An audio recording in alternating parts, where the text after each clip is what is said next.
Hello and welcome to the Franchise Tag Fantasy Show, proudly sponsored by 88 Sports, official betting partner of the NFL in the UK and Ireland. Check out 888sports.com for all the latest playoff and Super Bowl odds. Be gamble aware, 18 plus. Adam, the fantasy season's over.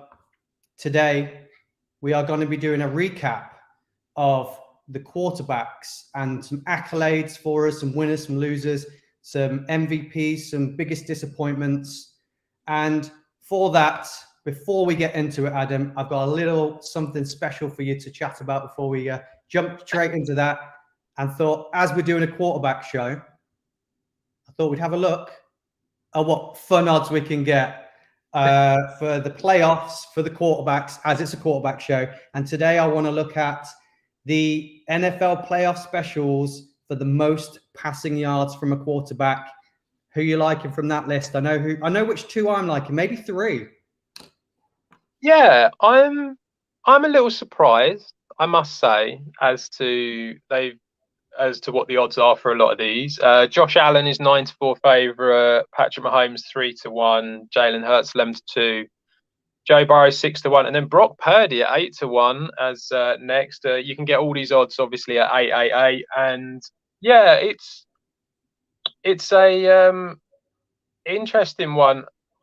We quickly spoke about this before we came on, and I kind of agree with you. I have to say, I think Joe Burrow at 6-1 feels like a really good price for this. So this is a special that 888 are doing purely about most passing yards in the playoffs as well. So I mean, I think Burrow, Cincinnati, they've got a good chance of getting pretty far in this. I know that they will end up coming up against Mahomes or Allen probably at some point. But I still feel that Cincinnati have got a pretty good chance of getting there. They've done pretty well against both teams in the past. And Joe Burrow seems very happy to be part of a shootout. So I quite like the 6-1 for Burrow. If you think that the Bucks are going to do something, we know that Brady likes throwing it around a lot. So at 10-1, I think he's not a bad shout. I certainly wouldn't be going for Jalen Hurts though.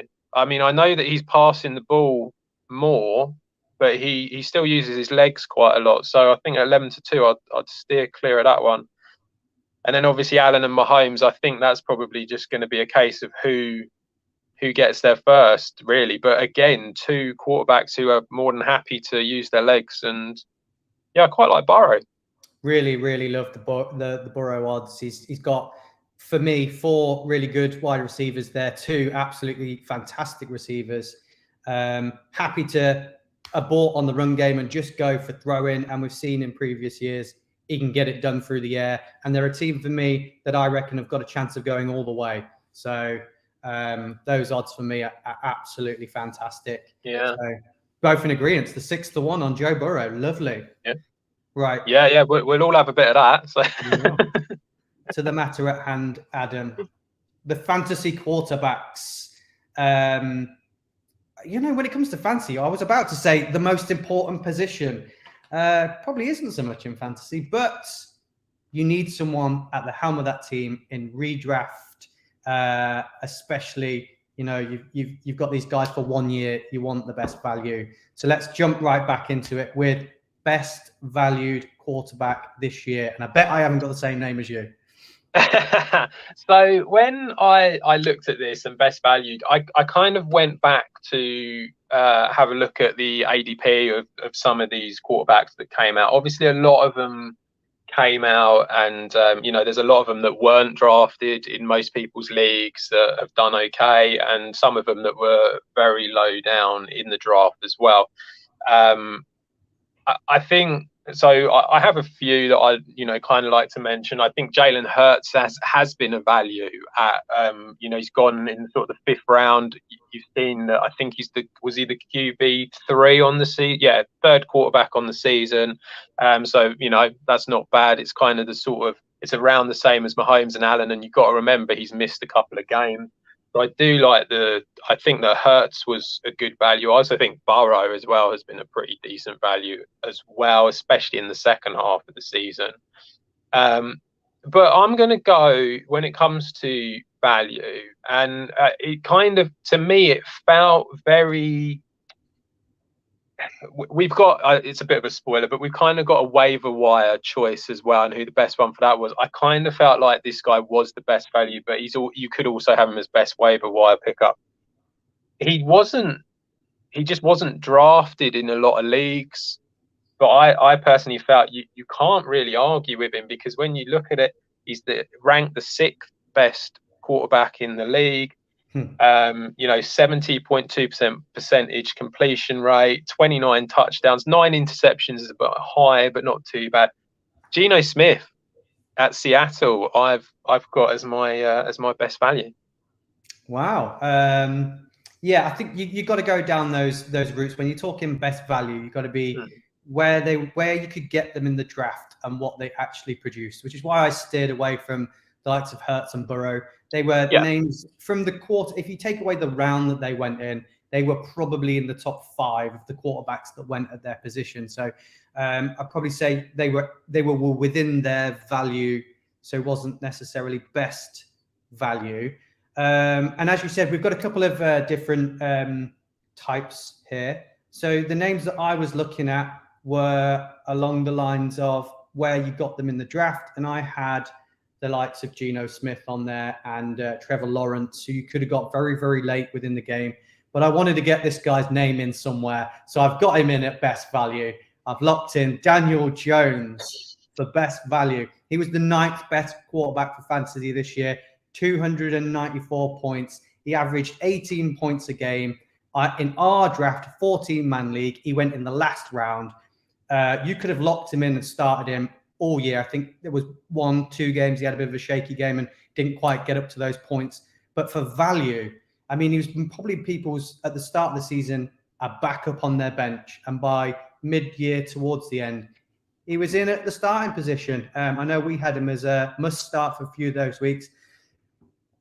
So I had him as best value. Are you shocked at that, or do you agree? Or I don't agree, because I said Geno Smith, but but no, I'm not completely shocked. I have Daniel Jones for something else in another category, I have to say, and maybe I've got him in the wrong category, but I did feel like he deserved to be mentioned, because he has finished as a top 10 quarterback. I mean, that's something not to be sniffed at. So I do think that he's done well. But yeah, personally for me, I just think that Geno Smith, he's been a bit more accurate, more touchdowns. I just more explosive offense, and also I think we didn't really expect it too much with Geno as well. Whereas I'm kind of like I say, the thing that I was going to go down with the biggest surprise, I'm going to kind of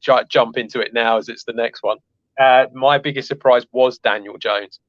But we did say, didn't we, at the beginning of the season, if there was going to be any year that he was going to do it, the O-line improved dramatically. Barkley was back fit. Kind of felt like this was the year under Brian Daboll that he was going to be able to do something. So yeah, I think that Daniel Jones certainly deserves to be mentioned in this list of people that have done really well. I think he is a bit of a surprise, just purely because of everything that's happened over the past, his past few years in New York.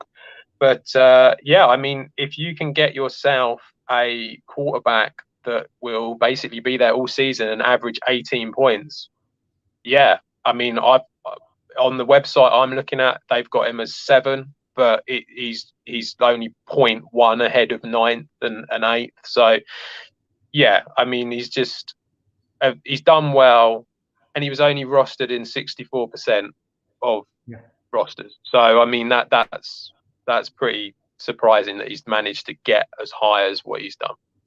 Well, first 2 awards up, we've heard 2 quarterbacks' name. I was going to try and segue into me going first, because we're just going to hear another name again. Biggest surprise to me, I had Geno Smith. Yeah, they kind of go together. Yeah, well, for me, what I thought was, I knew Daniel Jones was probably going to be the Giants starter for the whole year. So I thought Yeah. he would be the starter, play in, and he'd finish the season. It's just what we'd get out of him. But for me, Geno Smith, I didn't know whether he was going to be the starter all year. I didn't know whether things wouldn't work for him. Drew Lock would come in. We all had the Seahawks underperforming. So I think what he's achieved away from fantasy is a surprise, isn't it? It's a massive surprise of how well he's actually done. Like you say, but have you got him the same as me? 6th best quarterback in fantasy, 314 points. Again, he averages 18.52. Very similar points to Daniel Jones. Not much in it, but it was just a massive surprise to me. I didn't even think Geno Smith in my head would be the right starter for them. I thought Drew Lock would be given the chance, being the younger guy and seeing what he could do, and maybe Geno Smith just teaching him. So it was a massive surprise for me of how well he did at fantasy, and props to him. Hope they keep hold of him. Hope he's still there next year. Well, I was just going to say, I think with both of these guys, I know we're kind of sort of doing a sort of semi-review of the season and stuff like that, but I feel like this is relevant to Dynasty and to fantasy for next year, for people to remember for next year as well, because both of these guys are probably going to be there. You know, I think Geno's done enough to stay. And when it comes to Daniel Jones as well, I know that there's talk about re-signing him and getting him back in again. So I kind of feel like neither team are going to be in a position to go out and get one of the sort of like the stud quarterbacks coming out of the draft. I don't see any of these free agent quarterbacks. I don't see any that are going to do any better. So I kind of feel like it makes sense for both of these teams, certainly for the Giants, like definitely for the Giants, to kind of keep Daniel Jones and keep going there, purely because I feel like it fits the system a little bit, you know, and with Geno Smith, you could argue the same thing as well. It just kind of feels like then they're right for the teams that they're in. So I think you've got two quarterbacks there who will be forgotten. They won't be at the top of people's list next year, and you will be able to get them very cheaply. And you know, look at what they've done this year. There's no reason really to suggest that they won't be able to do the same again. Yeah, I think especially when you're talking fantasy as well, we always talk about dual threat quarterbacks. I know he's not one of the top ones, but people forget Daniel Jones has got some wheels on him. You know, he does like a bit of a rush. There is design plays in there. He's a big guy. So once you're in the red zone, the Giants were more of a rushing team this year. That looks like the way we're going to move forward. So he's going to move into, for me, fantasy-wise, into that dual threat quarterback position. So if people forget about him and they're only thinking, you know, maybe Hurts, Allen, Fields, those guys, then Daniel Jones is going to be sitting there waiting for someone to pick up. So one to watch for next year as well. Yeah, there was only two quarterbacks that got more rushing touchdowns than him, Jalen Hurts and Justin Fields, and that was it. The rest were either level with him or lower. So, you know, like you say, more than Mahomes, level with Burrow. You know, so he's one of, even though he doesn't come across as a rushing quarterback, he is, and he can get in. So we've had the people that we wanted to tilt our hats at and say congratulations and well done to, but we move on to biggest disappointment. And I know 100% you've not got the same name locked in as me here. I put two names on the list, but go on, Adam. Who's your biggest disappointment this year? So I've got two names on the list as well, and one I kind of feel a bit bad for one, because the reason, and this is purely the only reason that I've got him as part of the biggest disappointment, is Trey Lance, just purely because he got injured so early, but he was taken. It is, but he was taken early by a lot of people. He was like 104th overall. I mean, you're basically looking at like 9th round kind of pick. You know, as we just said, you had your Daniel Jones, your Geno Smiths that were barely taken at all, and yet, you know, everyone kind of put a lot of stock into Trey Lance, and it is unfair. It is, because obviously what's he supposed to do? I mean, he got injured. That's just what it is. So there's not a lot that you can really go at him for. But yeah, I feel that Trey Lance was a disappointment for everyone. When it comes to the other ones, I kind of wanted to steer away from who I thought was the obvious. And to me, I felt like the obvious was Russell Wilson and what had happened. But when I actually looked at the stats, he didn't have do that. He didn't do that bad. it wasn't that bad for fantasy. I mean, a lot of people thought he was going to do amazingly well, and he was the 10th quarterback off the board, finished as the QB 17. So not great. But the one that I'm going to go for is Dak Prescott. I feel that I feel that Dak just hasn't really performed as high as what we all thought he would. He was the 11th QB on average taken, about the sort of back end of the 7th round, and he finished as the QB 20, and it wasn't great. There was 14 interceptions, is not particularly great. 22 touchdowns, which is all right. Decent sort of like percentage completion rate, but the yards is down quite a lot, and I think we saw that the reason for that was because basically Zeke and Pollard took over the offense, and that was the reason why Prescott kind of disappeared a bit. Touchdown, he only had one rushing touchdown. You know, what wasn't great. Missed a bit of time as well. Was very, very heavily rostered. 93.5% of leagues had him rostered. I feel like Dak is a bit of a disappointment based on all of that. Yeah, there would apparently so do you. So. Yeah, I mean, I put him in there because I generally think he's the problem at the Cowboys. I generally think he's the problem at the Cowboys, and he's the reason they're not going to move forward and progress. And I think fantasy this year proved it. I think everyone was expecting him to come back and play like he did just before he got injured, when he was like MVP stats out of your head, sort of level Dak Prescott, and it never lived up to that. And when you're looking at the fact that people would have taken him maybe definitely as a top 10 quarterback off of the board as their starter. I think you're right with slightly with Russell Wilson. People were picking them as a starter. I didn't know whether you go down the lines of Matt Ryan, but then no one picked him as a starter. He was most people's backups, but was rostered as a backup. And obviously we saw, he averaged 14 points, was in and out. He was like 26th best quarterback. Because you've said Dak Prescott, I can't lock in Dak Prescott. I think the other person that was disappointing, probably not down to himself, a big name talking about at the moment, is probably Derek Carr. Oh, okay.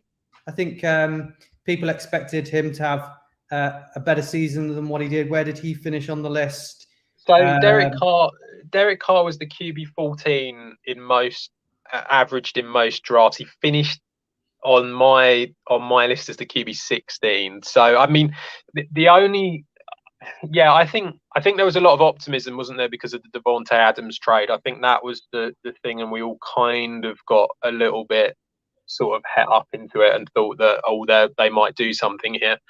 But I mean, Carr has kind of been doing this all his career, hasn't he? He's always been that sort of guy. I must admit, one other person that I didn't actually even think about, completely forgot about, who was a massive disappointment, partly due to injury, but partly because just wasn't very good, was Kyler Murray.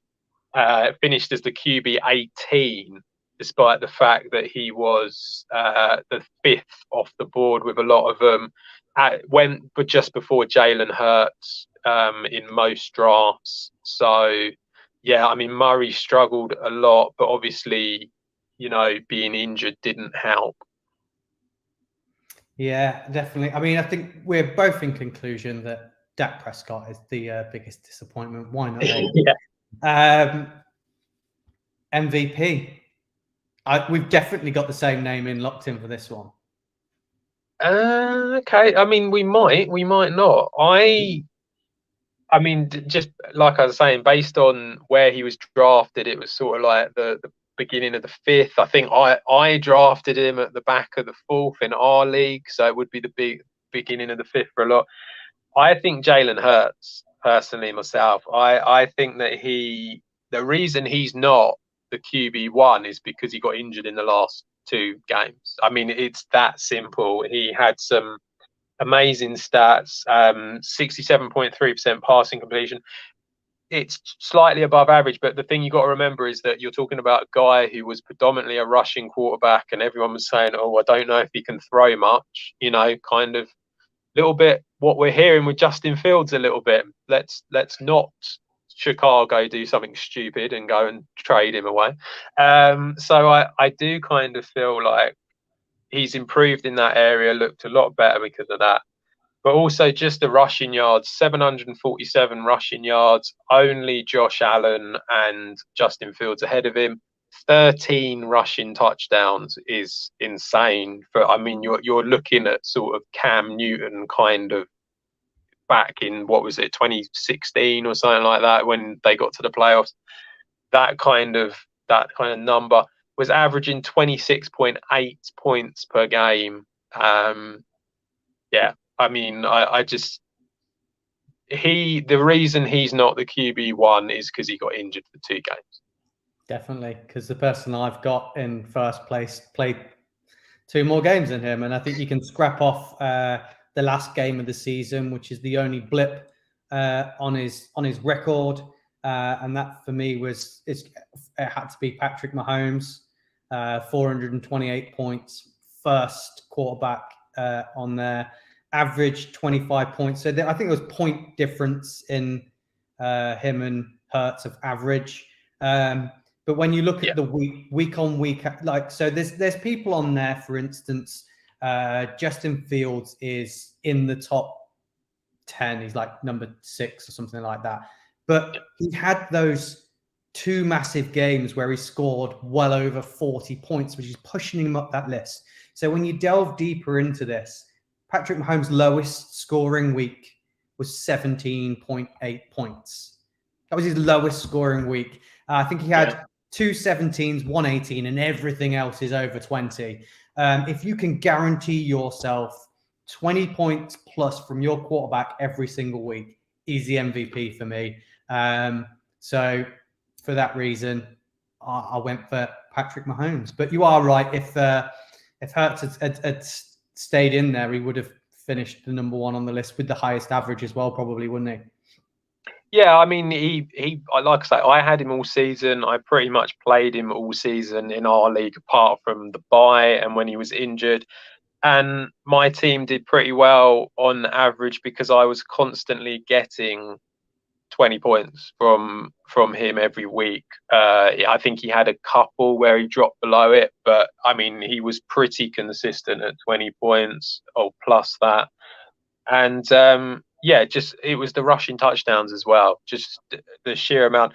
Next year, you won't get him at the sort of, I mean, like I say, I got him at the very end of the 4th.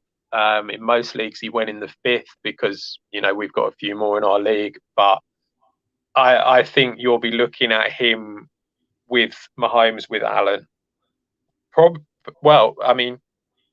Potentially as well, I think you'll see maybe someone like Justin Fields being very high as well, just because people will go for them rushing yards.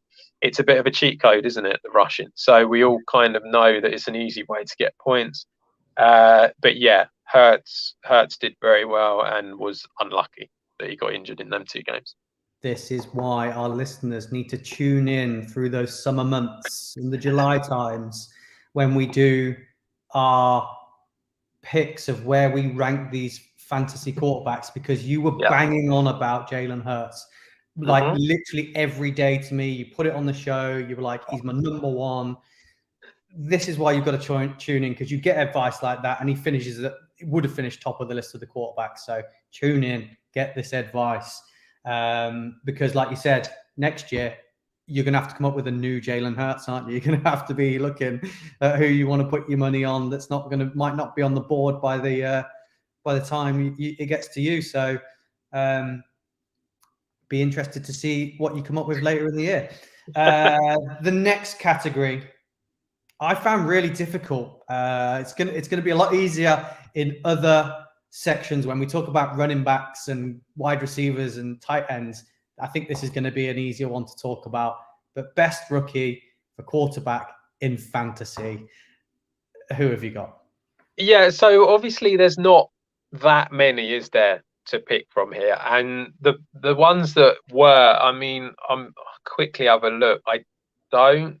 There's I only don't know. two names, surely you can talk about. Kenny Pickett was drafted. I mean, he was a very sort of late round pick in some drafts and waiver wire with a lot. And then the only other one that or in my mind, that you can really go for is Brock Purdy as well. It's like they're the two that we're going to go for. I think I'll probably pass on Malik Willis for this year. I don't think we'll be talking about him. Yeah, I mean, for me, I think you probably have to go Brock Purdy myself. I know he's in a much better situation than what Kenny Pickett is, and I do feel like Pickett has improved quite a lot in the last few weeks. Actually, I think he's shown that he's got a bit of potential there, and that they might actually have a quarterback for the future with him. But I still feel that Purdy, to be Mr. Irrelevant in the draft, and then to be able to do this, and he's played 9 games. He's got a QB rating of 107.3. I mean, it's insane that this is what happened here. 13 touchdowns, 4 interceptions, so not amazing because of that, but 67.1% pass completion. Yeah, I mean, just a solid quarterback who's doing the job well, and I think this is the end of Jimmy G in there, because I think they don't need to pay him, because they've got Purdy now who can do it. And if they want to go back to Trey Lance and have more of a rushing quarterback, they can. And if they want a pocket passer, well, they've got Purdy. So yeah, I think he's done well. Yeah, he's done absolutely brilliant. I know we were talking about the honors for the actual NFL away from fantasy, and we're talking about who deserves offensive rookie of the year. And at the end of it, I asked you guys if you felt like Brock Purdy's done enough to warrant winning that competition, because we were struggling to pick between a couple of the wide receivers, Olave, Wilson. I think we even mentioned Kenneth Walker. But when you think about what this guy's done, he's got to be in with a shout for offensive rookie of the year, because you couldn't split those receivers, maybe. Yeah, I think he's certainly, his name is there, and you should be looking at him definitely as someone who's a good contender for this award. I think what might, because they vote now, don't they? It doesn't include the playoffs, No, it doesn't if I'm right. playoffs. So I do wonder if that might be the thing that's just going to take it away from him, whether people will go, oh, he's only played in 9 games this season out of a possible 17, and that just might be enough to stop him from winning it. But I think had the playoffs been included in this, because this 49ers team look good and look like they've got a very good chance of going a long way. So yeah, it's a shame. I think he will miss out because of not playing in enough games. I actually locked in Kenny Pickett for best rookie for fantasy, just because he played most of the year. So I felt like that had to warrant a bit more in terms of fantasy, because I don't think Brock Purdy was the best rookie for fantasy. I just think he's had a fantastic end of the year. He would have scored you no points for virtually the whole season, week on, week out. But Kenny Pickett was in there and playing. And I had just had a look. I think Bailey Zappi is the next one after these two on the rankings, isn't he? He played 4 games, averaged 10 points a game. I think. Yeah. I think Bailey Zappi is the next one. Yeah. Zappi, Ridder, Willis, Ellinger. Yeah. That's the drop off from these two for the rookies at quarterback. Yeah. So, yeah, I just put Kenny Pickett in there because he played more of the season, so I thought he deserved it. We've probably got the same name in for this one. Best waiver wire pickup. Yeah, so I mean, look, he wasn't drafted in many places, and this season, and I mean, some people managed. You look at it, and it's sort of like he was overall he was 142. So some people did draft him. He wasn't drafted in our league. I don't think he was, but he was certainly on the waiver wire at some point because I remember him being picked up because I remember a certain Mr. Manning picking him up. Justin Fields was on a lot of people's waiver wire, especially at the beginning of the season when it didn't really happen much in the first few games. And I think a lot of people thought he was going to do better than what he did. And then he suddenly sprung into life in the middle with a hell of a lot of rushing yards, had about 1,143, which is ridiculous. 8 touchdowns. He averaged 20.5 points per game, which again, ridiculous for a team that just really the offense didn't exist unless he was out there. So it's pretty crazy. Finished as the QB5. Obviously his passing is not amazing. Was only 60.4%, and he only passed for 2,242 yards. But you've got to have the rushing offset that kind of thing. So you do have to sort of go along with that. But yeah, he was on our waiver wire. You picked him up. I think he's probably the best waiver wire pickup at quarterback by quite a long way. The only other one I did think of was maybe Jared Goff. That's the only other one who was on our waiver wire and probably on quite a lot of people's. But yeah, Justin Fields, I'd go for. Was actually drafted in our league in round 13, Justin Fields. Okay. Then, like a lot of people had gave up on him by week 4 and dropped him. And he was on virtually every waiver wire because, I was screaming at the telly and screaming on this podcast every week saying, why are they not letting him do what he does best? I'm a big champion of him, watched him a lot at college. And I was like, they're playing the safe game with him. They're not letting him do what he needs to do. Yeah. He's just doing his first read, doing what he's told, not ad-libbing. And I was like, just let him go. Let him do his thing. They let him do his thing. And then week 7 to 11, boom. Just absolutely could have had 2 games over 40 points. That push. When you talk about week 7 to 11, that's where championships are won for fantasy, isn't it? That makes you the points he scored got you to the playoffs. He got me to the playoffs. So he was easily the best thing I did all year, pick him up off the waivers. So he's definitely the best waiver wire pickup by a long way. The only other name I thought you could put in there, we've just spoke about him, would have been Brock Purdy. If you'd taken that gamble, I think you took the gamble, didn't you?